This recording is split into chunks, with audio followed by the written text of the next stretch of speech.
Good evening, tributes, and welcome back to another Tales of the Hunger Games video. My name is Robo, and I will be your host for today's episode. As usual, I'd like to thank Christian Blanco for creating the series in the first place, as well as Andrew Maclaine for all the wonderful artwork he has provided towards this series.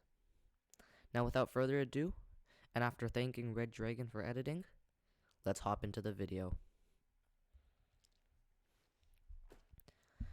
After many long, tiresome reapings, Sydney Quain arrived in District 2, where the reaping games were scheduled to take place. The female games were the first to occur this year, and in this case, 18-year-old Aetherix Vonnegut completely massacred the rest of her opponents. Despite working alone, Aetherix was able to isolate her opponents and rip off their bracelets with ease. When there were only 3 female volunteers remaining, Aetherix rather easily found her 2 opponents and snatched their bracelets off their wrists. After Aetherix was crowned District 2's female tribute for this year, the male reaping games took place. Of the 17 male volunteers, 18-year-old Lucius Dalton seemed the most destined for victory. When the games began, Lucius tackled multiple opponents of his and viciously ripped off their bracelets. He then spent time roaming the arena with his friend, Roman. After most of the other competitors had eliminated each other, Lucius tackled Roman and ripped off his bracelets. As Roman was being lifted out of the arena, he pointed Lucius towards his remaining opponents' fight. Lucius waved at Roman, and after a long battle with his final opponent, he won the role of male tribute with only 1 bracelet remaining. Lucius and Aetherix were then formally named tributes of District 2 for the 107th Hunger Games by Sydney, and both were taken into the town hall to meet their families. As expected, there were not many tears, but instead mostly congratulations and cheers. Lucius and Aetherix were then taken to the train by a peacekeeper, who coincidentally turned out to be Lucius's uncle. After the peacekeeper patted Lucius on the back, the pair stepped on the train to meet their mentors, Rubius Dalton and Vulcan Helix, victors of the 86th and 105th Hunger Games, respectively. Lucius immediately pulled Rubius into a tight hug, before politely shaking hands with Vulcan. On the other hand, Aetherix shook hands politely with Vulcan and Rubius, before sitting down at the table. Throughout the short train ride to the capital, Rubius explained the plans for the chariot parade, as well as a detailed description of what he expected the games to look like. Rubius stated that he had predicted the arena to be either extremely cold or extremely hot, as those arenas had not been used in a long time. After a while of listening to him talk, Vulcan left to take a nap, while Rubius explained the mentor assignments. Unsurprisingly, Rubius was assigned Lucius's mentor, while Vulcan was assigned to Aetherix. Although Aetherix seemed slightly disappointed, she did not voice it as the train entered Snow Station. Lucius and Aetherix both stepped off the train at the same time and took many photos with capital citizens. One man handed Lucius a wood plank and asked him to chop it in half. With a smile, Lucius succeeded in chopping it in half with his hand, which caused many citizens to cheer. Vulcan poked Aetherix and told her to do something, which Aetherix agreed to, although it was clear she did not enjoy being bossed around by someone younger than her. A young woman gave Aetherix her hat and asked her to toss it onto her head. Aetherix frowned, but agreed and successfully completed the task on her first attempt. As Rubius stepped forwards, he brushed off some of his admirers and led the tributes onto the awaiting limousine. The limousine then drove the tributes to the accommodation center, where their stylist, Trouble Moss, was waiting. Trouble greeted the tributes and told them to sit down on the styling chairs. Both tributes agreed, and Trouble quickly took the measurements while Rubius and Vulcan watched. After some discussion with Rubius, Trouble decided to dress the tributes in arena wear. Although there was some controversy amongst Lucius and Aetherix about this, they both agreed and hoped for the best. As Trouble began creating the outfits, Vulcan wandered over to the buffet, where he munched on the snacks. As he did this, Rubius turned on the TV to Reaping Recap, channel and explained the weaknesses of various other tributes. That night, Lucius spent time in his bedroom speaking with Rubeus about his opinion on Twinkle and Borealis, both of one. Rubeus listened carefully and explained that all tributes had very exploitable weaknesses, and that it was finding them that determined if those tributes would succeed in the games. In the other room, Aetherix asked Vulcan what it was like to have gone through the games, which Vulcan answered honestly. Aetherix seemed to form a bond with Vulcan before bedtime. The next evening, the Avenue of Tributes was packed for the Tribute Chariot Parade. Before the parade, Lucius and Aetherix met Twinkle and Borealis, both of one. They spoke about their various training techniques in their home districts, and compared their thoughts on other tributes. Lucius was noted to have directed a lot of negative language towards Hogg of 10, while Aetherix breathed in the night air and stroked the horses. When the chariot call sounded, Twinkle and Borealis were the first to enter the avenue. Dressed in majestic scarlet robes, the pair held scepters and stood proudly as their capes flowed behind them. When the chariot for District 2 turned the corner, many viewers seemed surprised upon seeing the rather normal outfits Lucius and Aetherix were dressed in. But when the pair pulled out the weapons, the crowd turned silent. Aetherix shot an arrow into the crowd, which caused citizens to scream. However, the arrow was not an arrow, but instead a firework, which soared into the air and exploded in the sky. Lucius held fireworks as well, but instead of arrows, he tossed discs into the air, which flew around and exploded, showering citizens with confetti. These additions were well received, but Wolf Anderson deemed them not matching with the normal tribute outfits. Tommy and Fila, both of 8, were dressed in denim clothing, which was well received by the capital.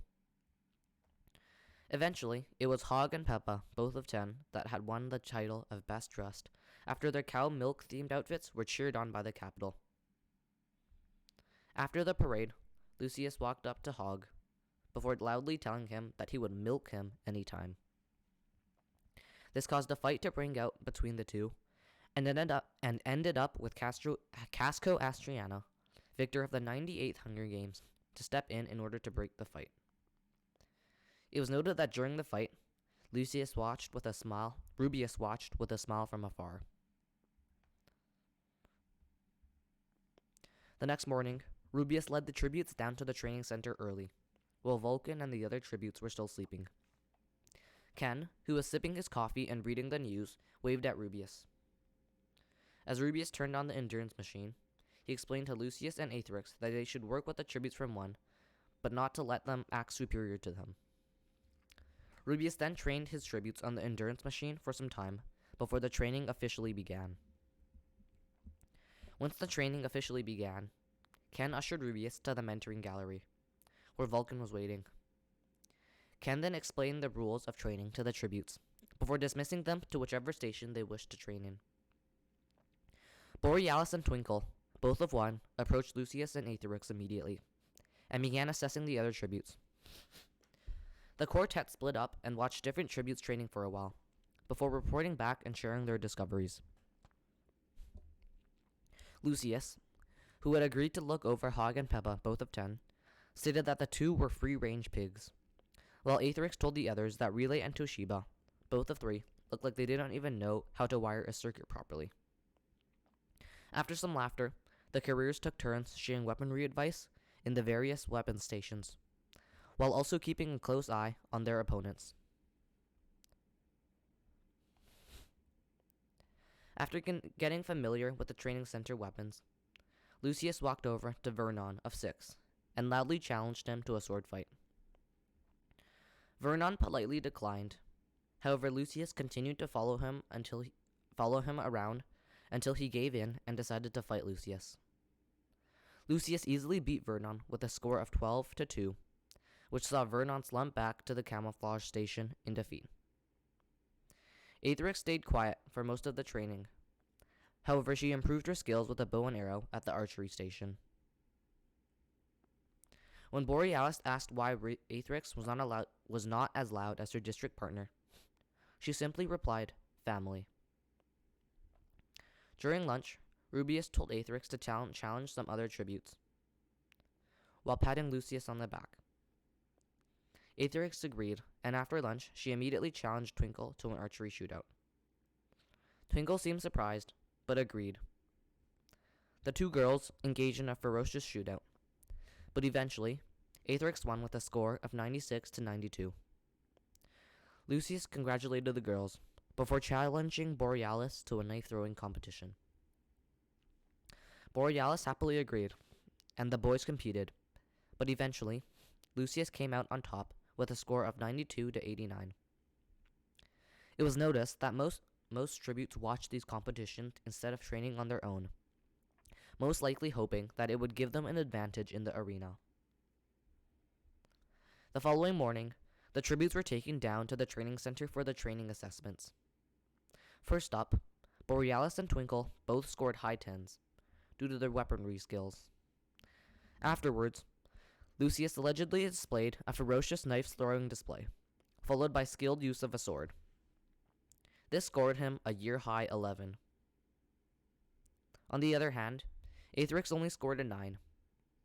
There were many rumors about why she had scored such a low score, but it was generally rumored that she was nervous during the assessments. That night, Rubius congratulated Lucius for his high score, but reprimanded Aetherix. Rubius stated that Aetherix needed to score higher to have sponsors. This seemed to disappoint her. However, she spent the night playing cards with Vulcan in her room.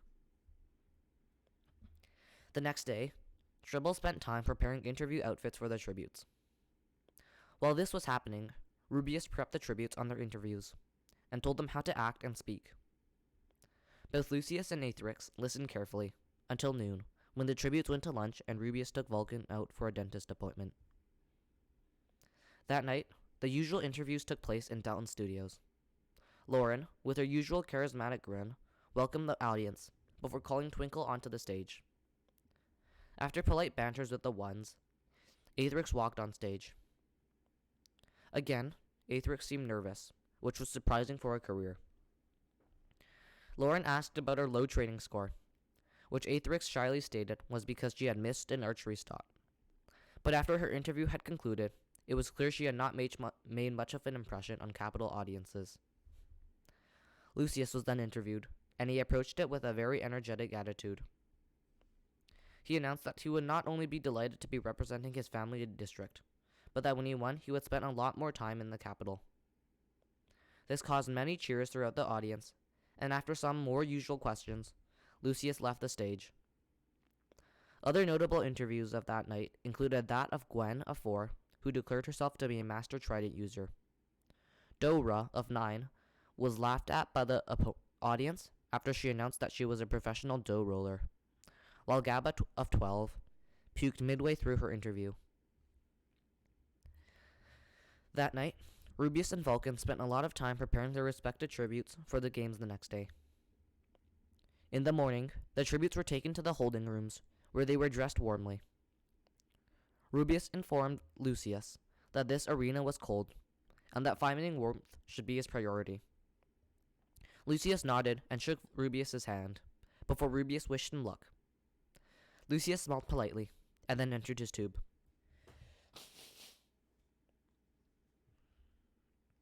On the other hand, Aetherix and Vulcan embraced, before Aetherix entered her tube. Before doing so, she gave Vulcan a wink and told him not to expect her to perform as poorly as she did in the interviews or in training.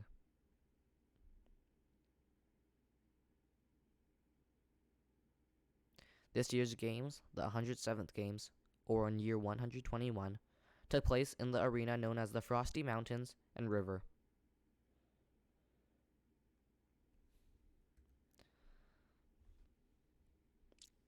As the podiums rose into the arena, many tributes shivered at the cold air that hit them.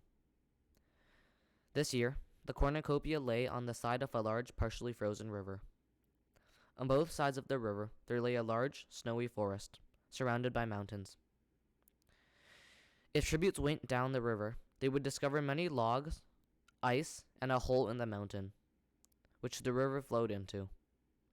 The arena was covered in a thick layer of pure white snow, which was artificially generated by the game makers.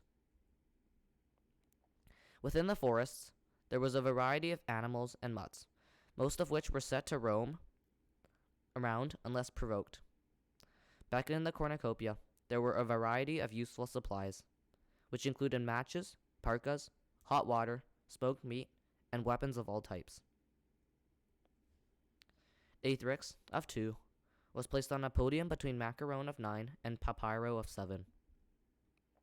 She immediately made eye contact with Lucius, of 2. However, she was paying more attention to Borealis and Twinkle, both of 1, who were placed on adjacent podiums between Marty of 12 and Basquilia of 5. Lucius looked at the ones, and after they made eye contact, he nodded to Aethrix and then to the supplies in the middle. After the 4 careers had made silent communication with each other, the gong rang out. Aethrix immediately sprinted forward and snatched up a bow and a sheath of arrows. She then loaded an arrow and shot the boy from 5 in the eye. Immediately, many tributes froze, looking at Aethrix's arrows. Lucius ran forward during this time to pick up a sword. As more chaos erupted, the ones picked up their weapons, while Aethrix fired arrows into the heads of the girl from 7 and the girl from 11. As Lucius picked up his sword, he looked at Borealis and Twinkle, before indicating the other tributes running for supplies.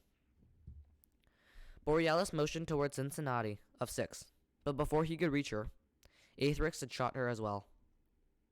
Borealis gasped upon seeing Aethrix rapidly shooting arrows into the skulls of Tommy of 8 and Gwen of 4.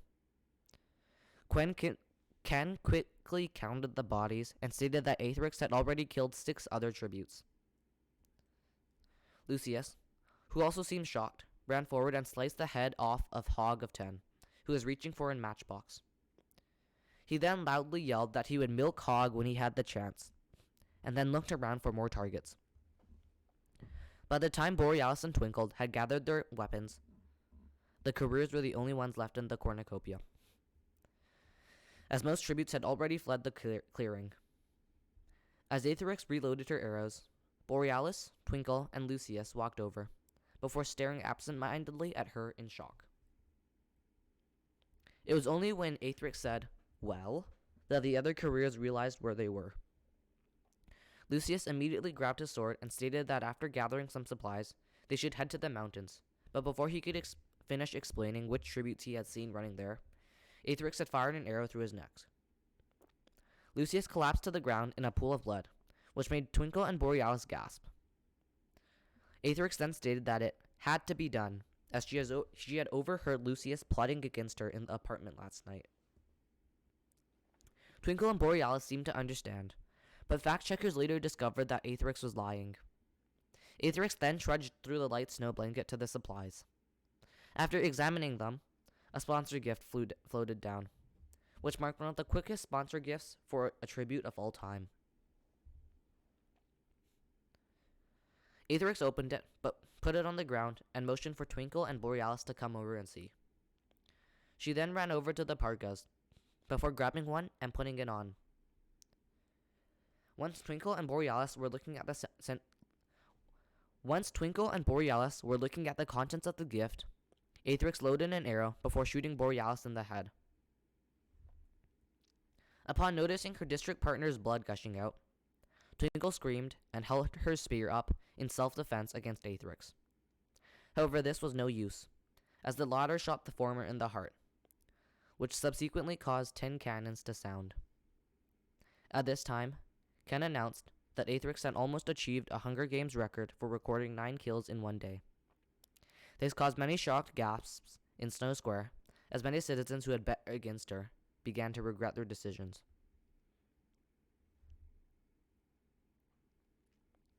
Back in the arena, Aethrix had taken out a pair of pliers, some string, and a sharp but small needle from the sponsor gift. After looking around at the bodies dying in the white red snow, she walked over to each of her opponents and used the pliers to remove a molar from their mouths. This seemed to disgust many citizens, as most of the bodies were almost piled with blood. However, Aethrix continued to extract a molar tooth from each tribute until she reached her fellow careers. After looking at Lucius, a hovercraft collecting bodies arrived. Instead of removing a tooth from Lucius's mouth, Aetherix simply held a hand up to the hovercraft, which surprisingly stopped moving.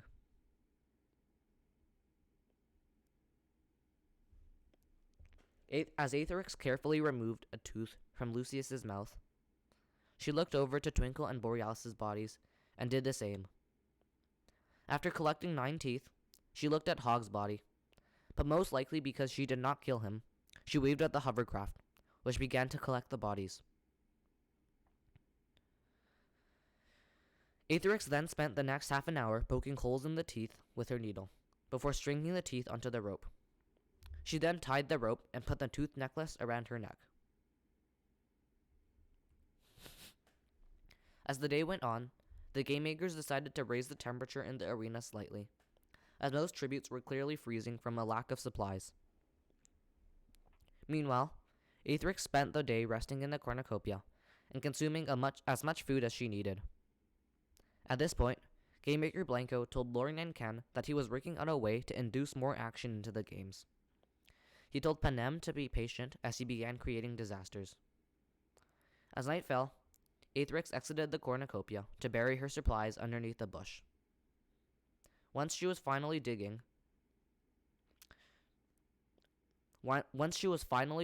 digging, she left towards the river, where she washed her hands in the cold water. As she did this, Peppa of 10 crept towards her, and once Aetherix was within arm's reach, Peppa attempted to push Aetherix into the water. Unfortunately for her, Aetherix jolted around at lightning speed to direct her weight in the opposite direction. She collapsed on top of Peppa before punching her in the face 23 times. Once Peppa's screams had finally ceased and her cannon had finally sounded, Aetherix removed one of Peppa's molars before stringing it on her necklace. She then ran over to the supplies which she had buried and was pleased to see that no other tributes had discovered it. That night, the portraits of Borealis and Twinkle, both of 1, Lucius of 2, Gwen of 4, the boy from 5, Cincinnati of 6, the girl from 7, Tommy of 8, Hog and Peppa both of 10, and the girl from 11 were shown. This meant that Aetherix had tied Septimus Paddock, victor of the 29th Hunger Games' record for most kills in one day. Lauren quickly did a survey of the arena and noticed Aetherix hiding by the river beside the cornucopia. Toshiba of 3, Relay of 3, and Bascalia of 5 hiding within the lower regions of the mountains together. Tai of 4 was hidden in the forest on the other side of the river. Vernon of 6 was hidden near the mouth of the river. Papyro of 7 and Phila of 8 were hidden on a mountaintop together. Macaron of 9, Dora of 9, and Bush of 11 hidden inside a cave on the mountains.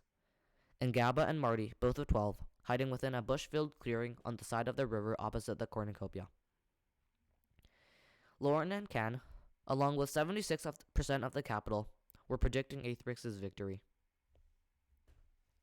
In the morning, a small flurry of snow was released, but instead of from the perimeter, it was from the cornucopia.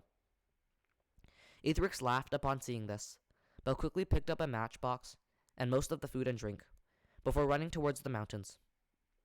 By 11 a.m., the flurry had turned into a small blizzard, which Aetherix watched sweep through the mountains and forests on both sides of the river. While on the mountains, she looked around for other tributes while wrapped tightly in 2 parkas. Upon seeing Toshiba, Relay, and Bascalia, of 3, 3, and 5 respectively, she grinned with delight, put down her supplies, and loaded her bow. Unfortunately for them, they had not noticed Aetherix, and it was only when Bascalia's left eyeball popped out did Toshiba and Relay scream in shock.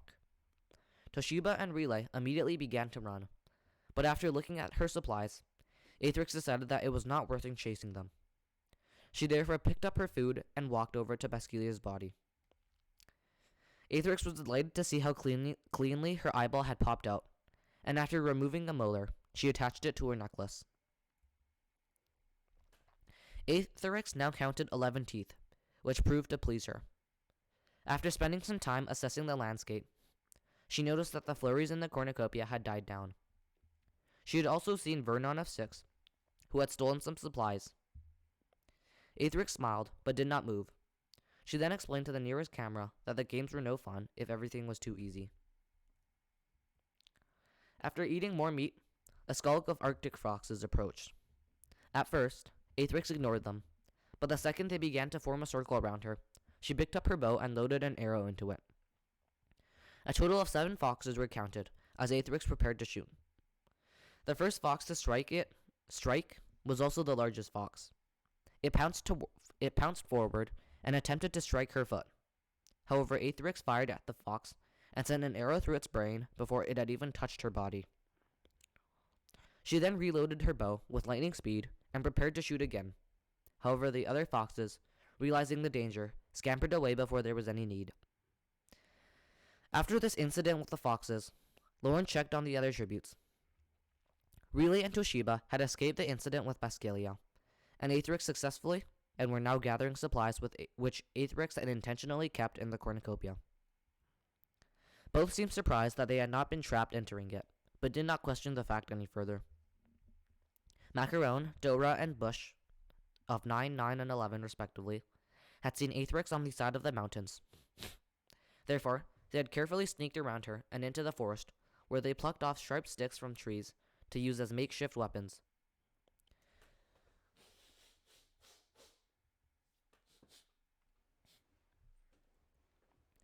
After some midday resting, Aetherix ate some more meat and listened to the distant shouts of tributes being attacked by the foxes.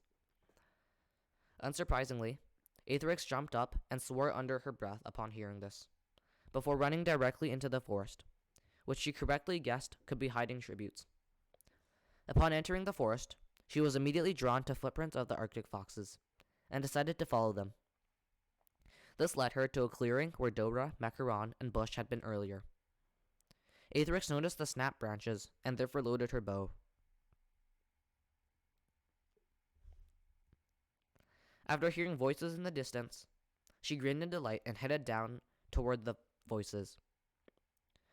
Bush, Dora, and Macaron had fended off their skulk of foxes. However, they had thought their commotion had caused a lot of noise, although no tributes had heard them. Despite this, they had still decided to move, and therefore, they traveled to a nearby clearing not that far away. Bush was speaking about how he hoped no tributes had heard them, when Aetherix's arrow entered his neck. Macaron immediately screamed while Dora looked around, and upon seeing Aetherix, Macaron and Dora both got up and picked up their sticks. Aetherix laughed and asked the two if they were really going to fight her. Macaron nodded slightly, but this caused Aetherix to laugh and load her bow. At that moment, Dora sprang forward and attempted to hit Aetherix, but the latter shot an arrow into the former's head. Upon hearing both of his allies' cannons sound, Macaron realized that there was no way he was defeating a highly trained career in a one-on-one battle. Therefore, he raised the stick to his throat to kill himself. However, Aetherix was faster, and therefore shot an arrow into his head before he could do so.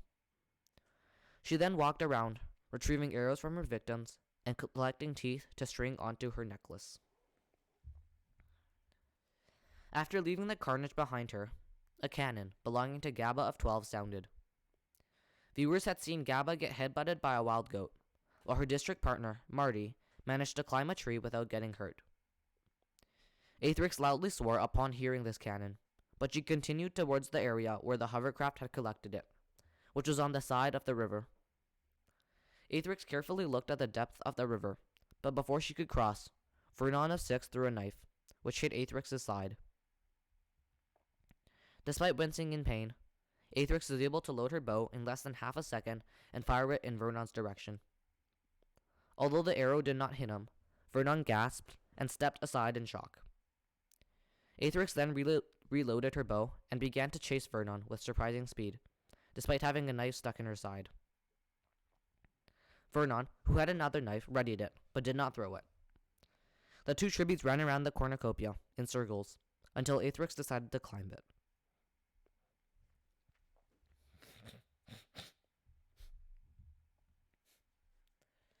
This proved to be a smart decision, as Vernon ran multiple laps around the cornucopia before he realized that Aetherix was no longer chasing him. Therefore, he sat down at the mouth of the cornucopia to rest, which proved to be a grave mistake.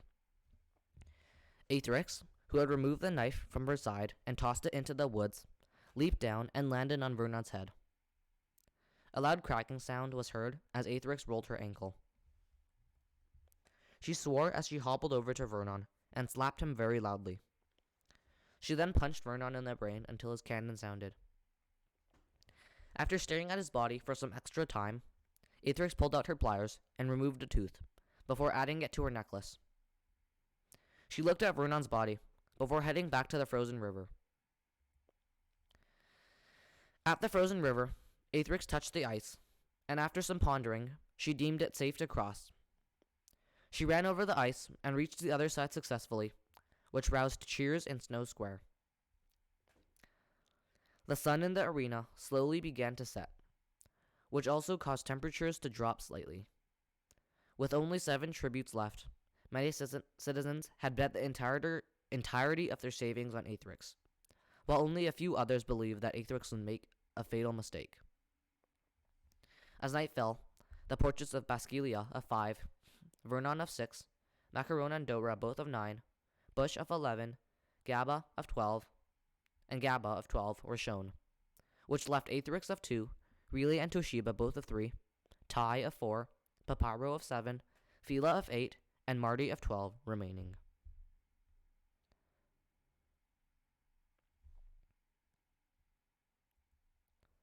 In the morning, Aetherix awoke after having slept near the river. Unbeknownst to her, Tai of 4 had seen her sleeping, but decided it best not to approach, as she could awake suddenly. Overnight, the Outliers, most of whom had known about Aetherix's killing rampage, had managed to meet each other. The group consisted of Relay and Toshiba, both of 3, Paparo of 7, Fila of 8, and Marty of 12. This meant that Tai of 4 and Aetherix were the only ones working by themselves, while the others had formed a group. The Outliers had congregated in a cave on the mountains, which were on the cornucopia side of the river. Relay of 3, who had taken watch that night, woke the others and informed them that no tributes had been seen. As he began to theorize where Aetherix could possibly be, Fila of 8 shouted and pointed into the distance. The entire Outlier group looked towards the direction where Fila was pointing and noticed several polar bears in the arena. The group discussed among themselves until Marty of 12 stated that it was best to avoid these bears for the time being. After waking up, Aetherix noticed the polar bears roaming the arena. Therefore, she climbed a tree, loaded her bow, and began shooting at them for fun. As expected, this angered the polar bears. Soon enough, Aetherix had hit 2 bears in the head, killing them, but 2 other bears had been hit in the body, which caused them to growl in pain and approach the tree Aetherix was on. After taking out the 2 bears that had gathered underneath the tree, Aetherix climbed down and retrieved the arrows, before looking around. She then spent some time thinking, and subsequently ran into the woods. Within the woods, Aetherix was able to see footprints in the snow. She squealed with delight, but kept calm as the footprints began to get fresher. Lauren explained that this meant that the tribute who had made the footprints was close by. After a few minutes of scouting, Aetherix suddenly turned around and shot an arrow into a nearby bush. This caused a scream as Tai of 4 jumped out of his hiding place and began to run through the forest.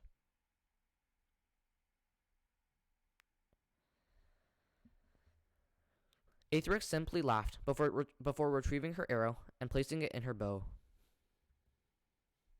Within a few seconds, she had allowed her arrow to fly through the air and land in Tai's spine.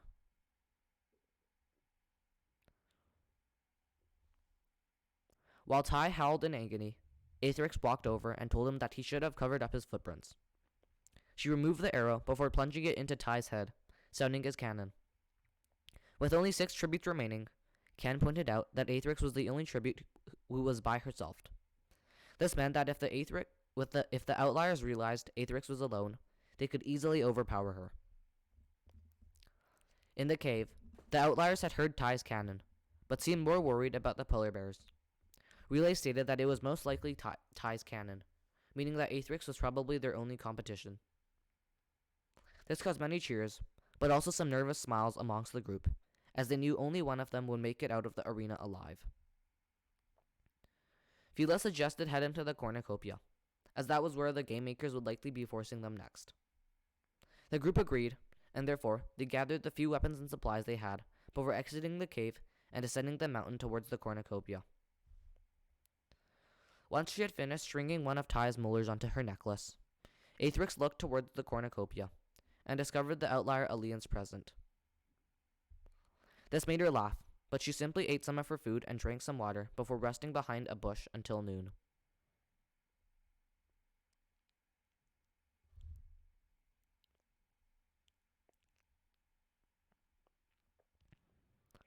After waking up from her brief nap, Aetherix looked towards the outlier alliance.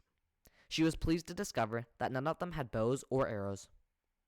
After some more scouting, she walked up to the frozen river and yelled at the outliers to attack her. Fila and Toshiba immediately picked up a spear each and began running, but upon noticing her loaded bow, they backed away slowly. Instead of firing, Aetherix beckoned them to come by curling her finger. This seemed to panic the others as well, since they realized Aetherix had enough arrows to pick them off individually. She laughed coldly and slowly loaded her bow. She told the outliers to fight her, until Papyro threw a spear at Aetherix. She continued to laugh when the spear landed by her side without making contact with her body.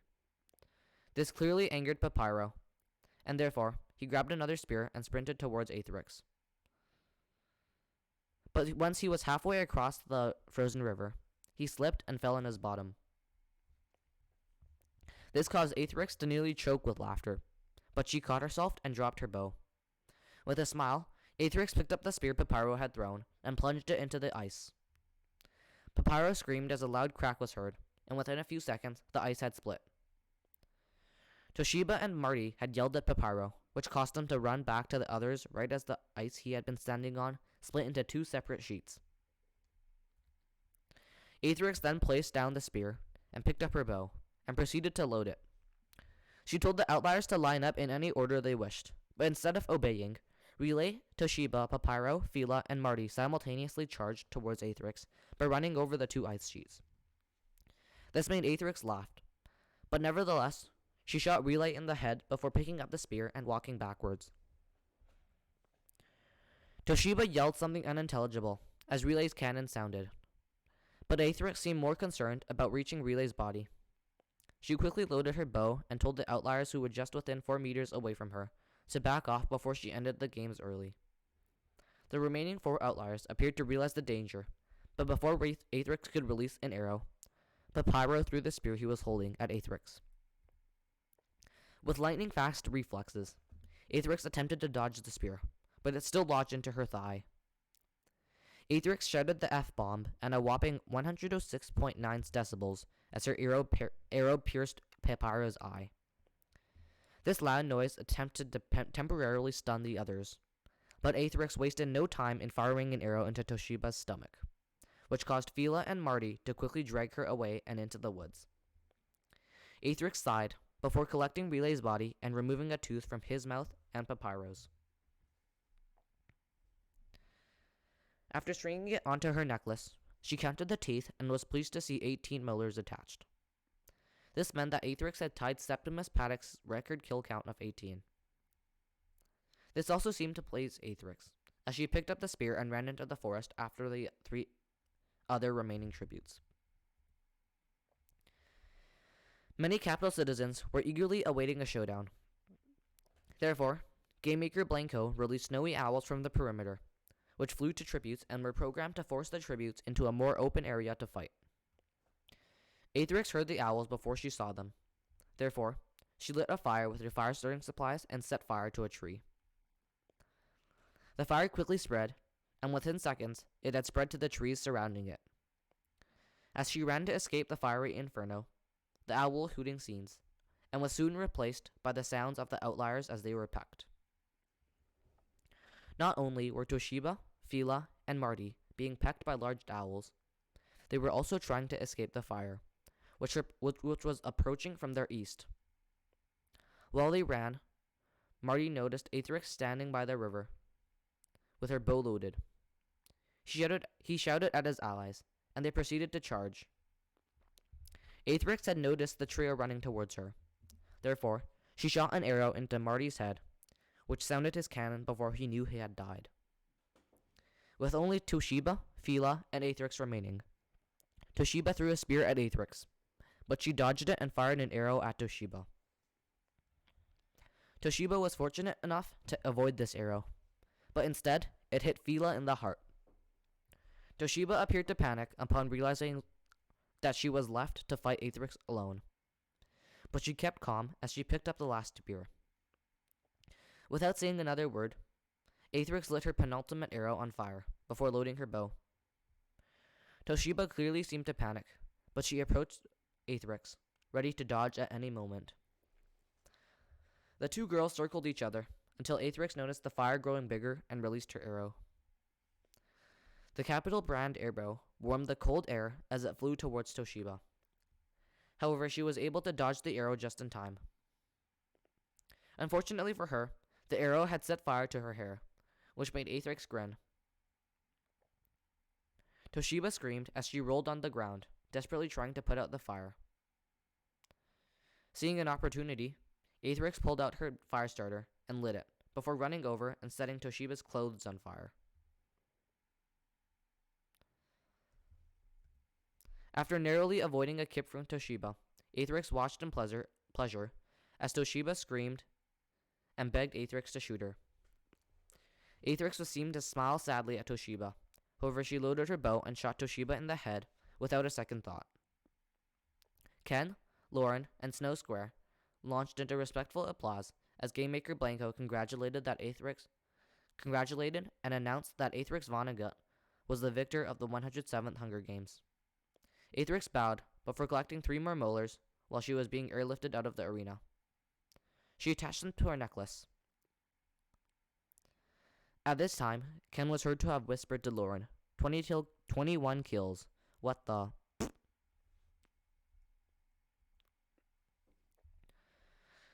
Immediately after being airlifted out of the arena, Aetherix was met by Vulcan on the hovercraft, who told her Rubius was crying in the apartment. Aetherix quickly asked if he was crying tears of joy or sadness, to which Vulcan replied both. This made Aetherix laugh as she showed Vulcan her necklace on the return trip to the capital. In the days leading up to her victor's interview, Aetherix spent a lot of time with Vulcan, but did not spend any time whatsoever speaking to Rubius. On the evening of her interview, she was dressed in a bow and arrow themed golden dress, when she walked on stage, she was met with rapturous applause and many cheers. Lauren wore a more simple outfit, which featured warm leggings and a shirt with the number 21 written on it. The first question of the night was unsurprisingly about Aetherix's record kill count.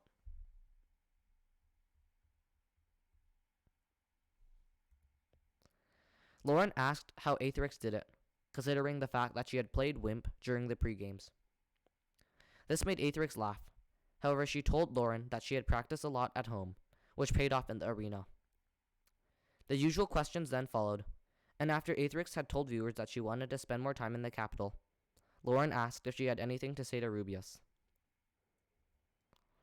This caused many audience members to giggle as Aetherix chuckled. After some time thinking, she simply waved into the audience and told Rubius that he was no longer a mentor. Once the applause and laughter had died down, Aetherix left the stage and was replaced by game maker Blanco, who did not receive nearly as much applause as Aetherix did. Game maker Blanco immediately spoke about the next year's games, as well as stating that it would be his last year game making, which caused lots of sounds of dismay coming from the audience. Although it was very short, game maker Blanco's interview caused a lot of curiosity surrounding the following year's games. Many citizens eagerly awaited what surprises he would incorporate into his final year as head game maker. After the games, Aetherix remained in the capital for Vulcan's birthday, before returning home to meet her parents. The next year, Aetherix moved to the capital, where she studied to become a dentist. She later opened her own office in the capital, and unlike her reputation within the games, she was known to have been very kind and gentle to her patients, most of whom were children or young adults. In the years following, Aetherix also played a crucial role in the events of District X, as well as working for the capital during the District Victor attacks. And that's it for this video. I hope you enjoyed, and I'm very sorry it's so short, but I promise you that the next games will be much longer and much more enjoyable. I also have something related to this series, a video that will be just as long as the normal games, but however it will not be a normal games. It will be an historical event in the series. See you later.